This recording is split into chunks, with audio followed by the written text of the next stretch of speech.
Hello Internet, welcome back to our Cataclysm Dark Days Ahead tutorial series. Last episode we talked about the crouching mechanic in Cataclysm. I think this episode, we're not going to head up and loot. I think we're going to talk about repairing items, and then I think we're going to make ourselves a new spear.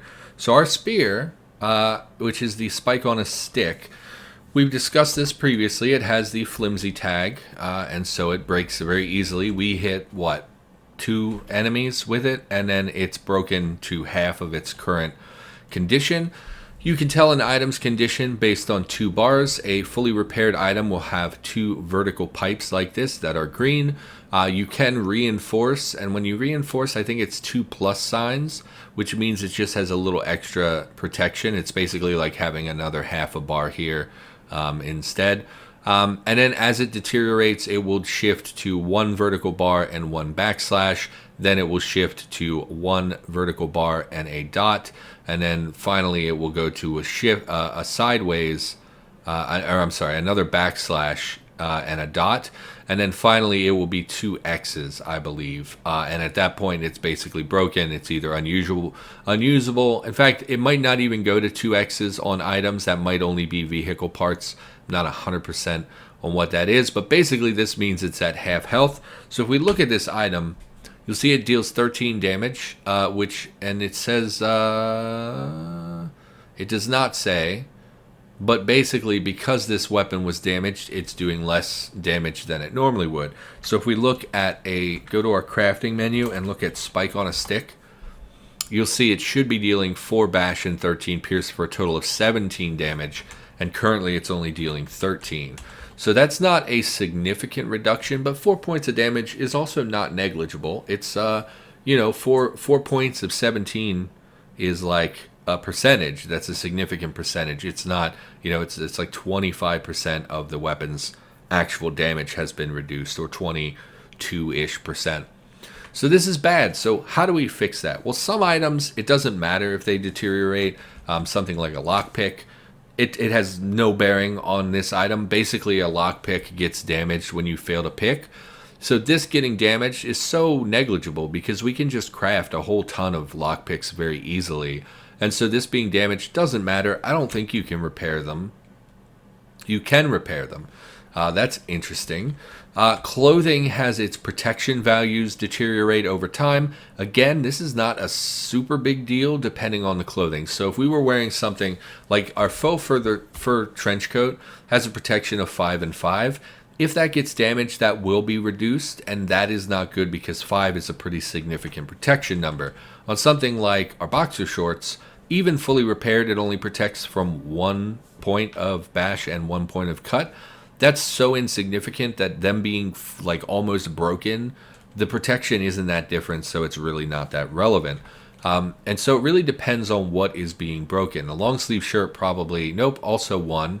You'll see here it says protection values are reduced by damage, and you may be able to improve them by repairing this item. I'm willing to bet this is probably a 2 and 2. I thought this was thicker. It may only be 1 and 1, even fully repaired, but I'm not sure. But regardless, it doesn't really matter on this particular item. The main 2 reasons for improving an item's condition are 1, to increase damage or armor of that particular item, and 2, to prevent it from breaking. Because this long sleeve shirt is currently at 1/2 health. If it got down to 0, it would break and basically be removed from our body, and we would lose that item entirely. Again, for some items this doesn't matter. If we lose a pair of boxer shorts, they're pretty common. It's not a big deal. We can find some other underwear. But on something like, let's say we had a really nice backpack that starts getting damaged, we really want to repair that because backpacks are a little bit more rare, and some of the nice ones are very nice, and you don't want to lose that item. Similarly, weapons, if you let your fancy broadsword get knocked down to the point that it gets destroyed, that broadsword probably took you a lot of time to find, or you spent like 12 hours forging it yourself, and it's like really annoying and tedious to have to do it again. And so repairing items becomes a pretty common thing that you're going to be doing in Cataclysm. And depending on the item, it gets repaired differently. If you have a vehicle, for the most part, parts are repaired using a welder of some sort, or if they're a plastic part, it usually uses glue. If they're an electronics part, they usually use glue or a soldering iron. Some tools, so if you select an item, so like our improvised lockpick, it will tell you there's a section in the item description that tells you what it gets repaired with. So we can use an extended tool set, which is a bionic that has a welder in it. We can use an arc welder or a makeshift arc welder. So these can only be repaired using a welder of some sort. If we go to our spike on a stick, because this is iron and wood, so this depends on the material. So because this is iron and wood, we can use the repair kit, which is used to repair wood items, or we can use the welders, which are used to repair metal items. And if we go to our clothing, you'll see this is repaired with a bone needle, a wood needle, sewing kit, or tailor's kit. So basically we need a sewing kit of some sort, a sewing item.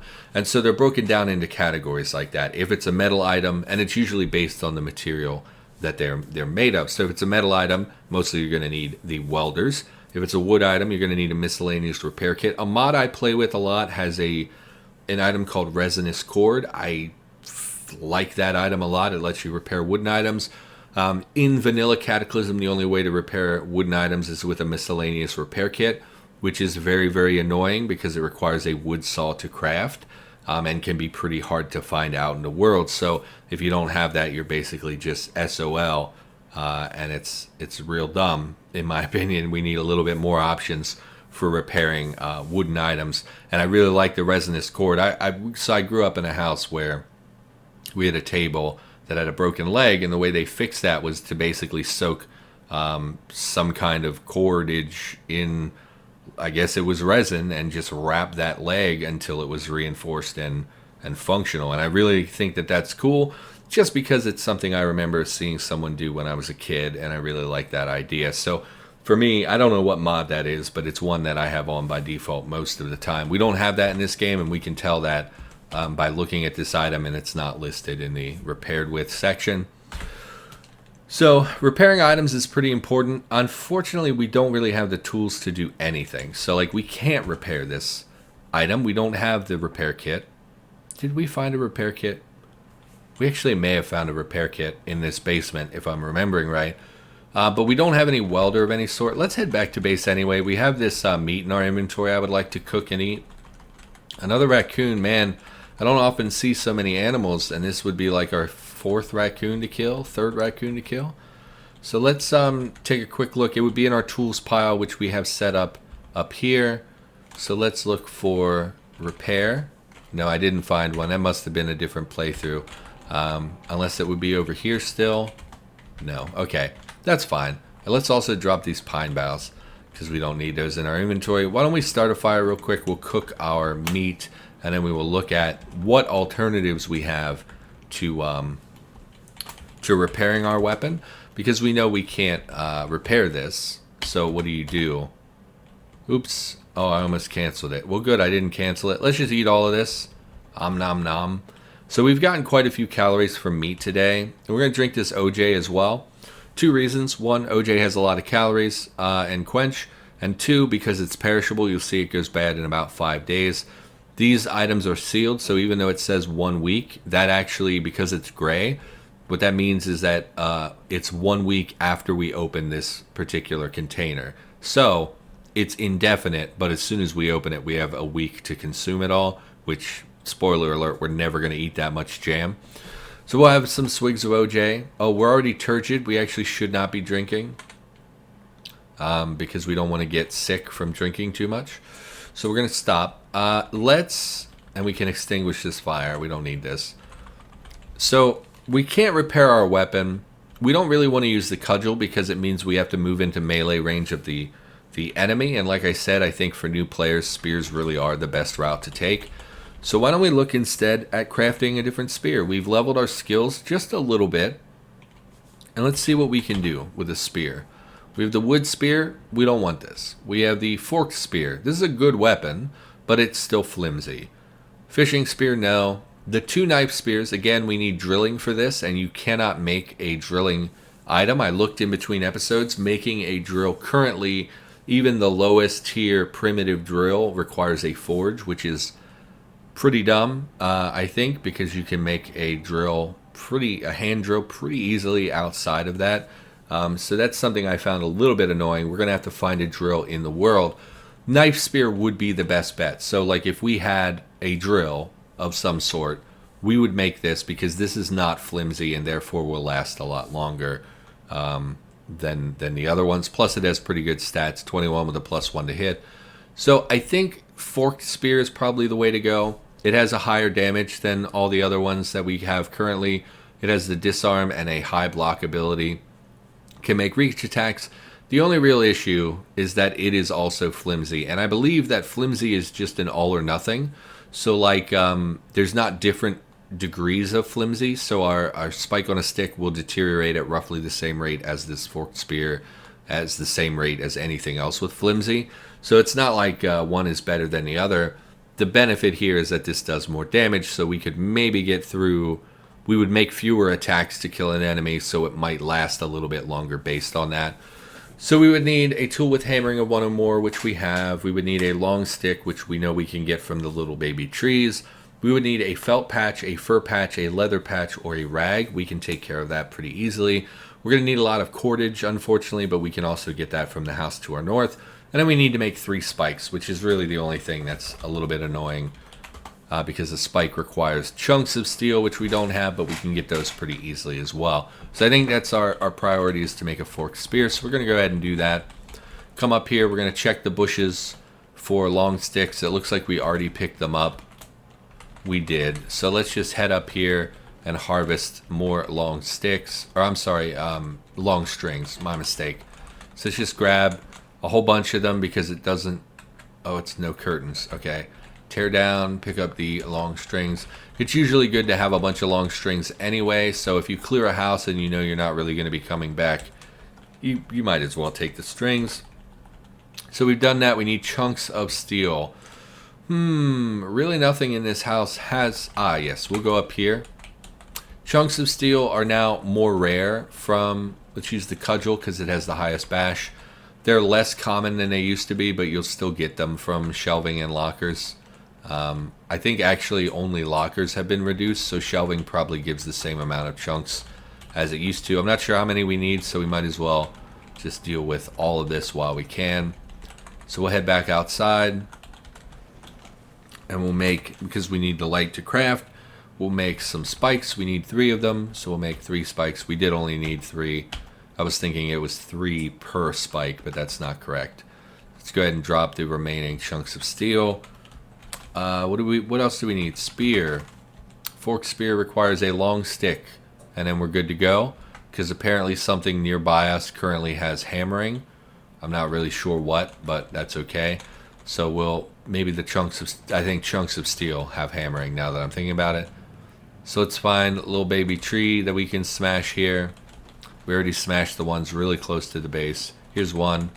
Give me some sticks, please. Now we have a long stick. We'll head back so we'll just craft it in here because we know we have a hammer nearby. So we'll just quickly make a spear.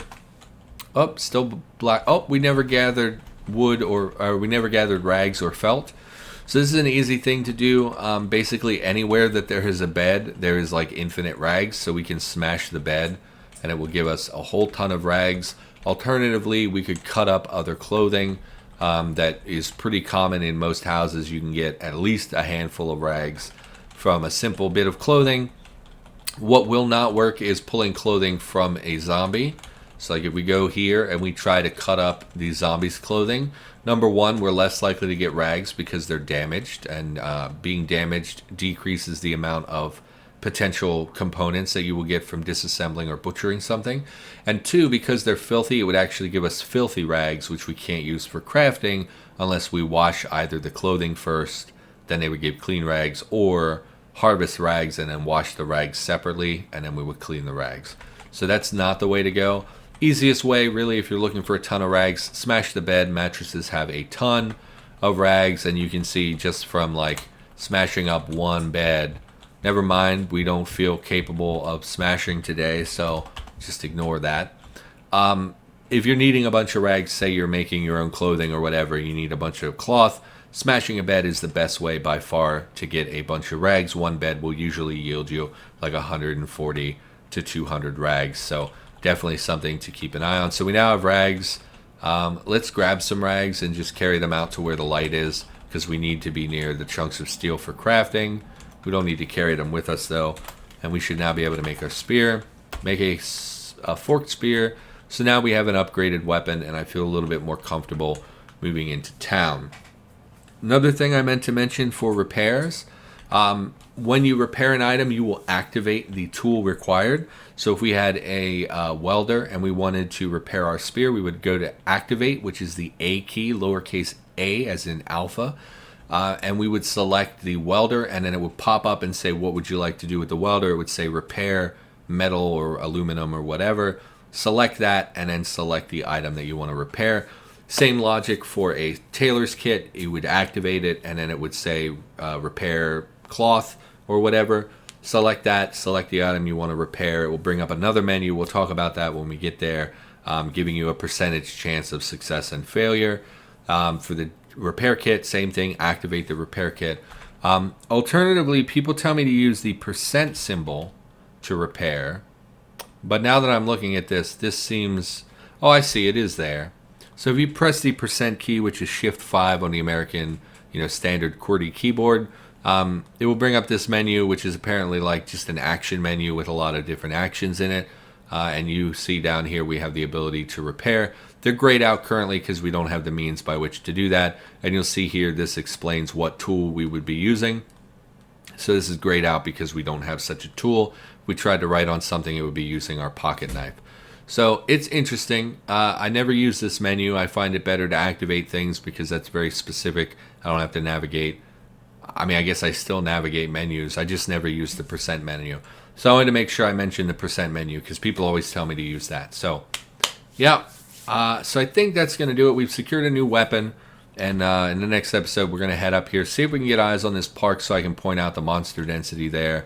We're going to try to loot these houses, although we're getting into the point where there will be more monster density right here than there is way out here. So we're getting to the point where going in the daylight might be dangerous for us, but we'll be careful and we'll see what we can do. So for now, thank you for watching. Hopefully you enjoyed the episode. I'll be back with more Cataclysm tutorial stuff in the near future, and I'll see you in the next episode.